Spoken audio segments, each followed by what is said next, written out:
Ground rules or the lack of ground rules is the first factor that leads to disruptive behaviours if I don't introduce ground rules at the start of the level 4 certificate in education training. Learners are not aware of their boundaries, so as a teacher you need to enforce discipline and consequences, as otherwise boundaries won't be respected. So even before your ground rules, are the learners on the right course? If learners are on a course which is not right for them, it's too difficult or it's too challenging, or they simply see no value in it, then you're already going to have difficult learners. I'm lucky that all my learners go through a vetting process before they join the level 4 certificate in education training, so we can establish these needs. But in a corporate training, learners are also put on a course because their manager thinks it's important, but you need to buy in from your learners. Discipline is important.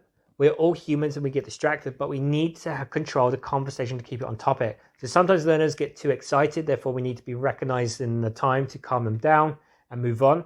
So even when teaching level 4 certificate in education training, I dislike having to interrupt learners' conversations. I also have a schedule I need to keep to.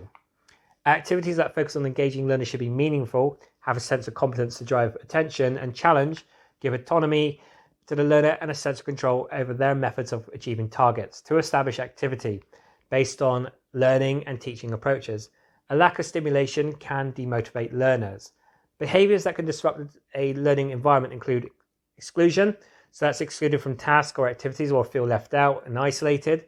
Therefore, to reconnect, they're often move towards disruptive behaviour to get attention, which will help them to feel included. A lack of understanding, which creates unnecessary stress and frustration, which causes learners to switch off from the task and reoccupy their minds with disruptive behaviour to feel included. Ability, which is not enough or too much. So some learners might find the lesson too easy or too difficult, which will result in disengagement from the tasks that you set. Some learners may not actually feel challenged enough and therefore withdraw from the lesson because they're bored or frustrated.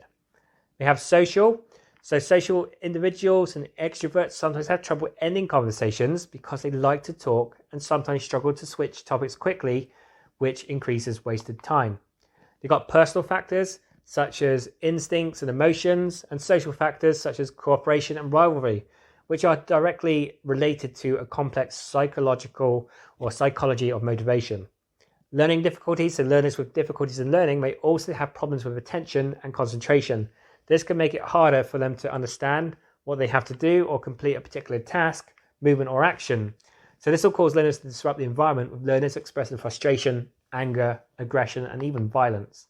Then we've got peer pressure. So people may be directly teased for being smart or earning good grades, leading to less effort or pride in their education.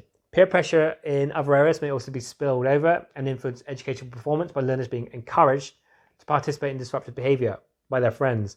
Now think about how you behaved at school. Were you encouraged to misbehave by others just to fit in? And the environment. Is the seating layout suitable for your learners? Is the room too hot or too cold? And what's the noise level like? Is it too high that it distracts from your learners? And lastly, health. Health issues, whether short-term, such as headaches, or long-term, such as illnesses, will affect learning, as learners will feel uncomfortable and not be able to focus on their learning.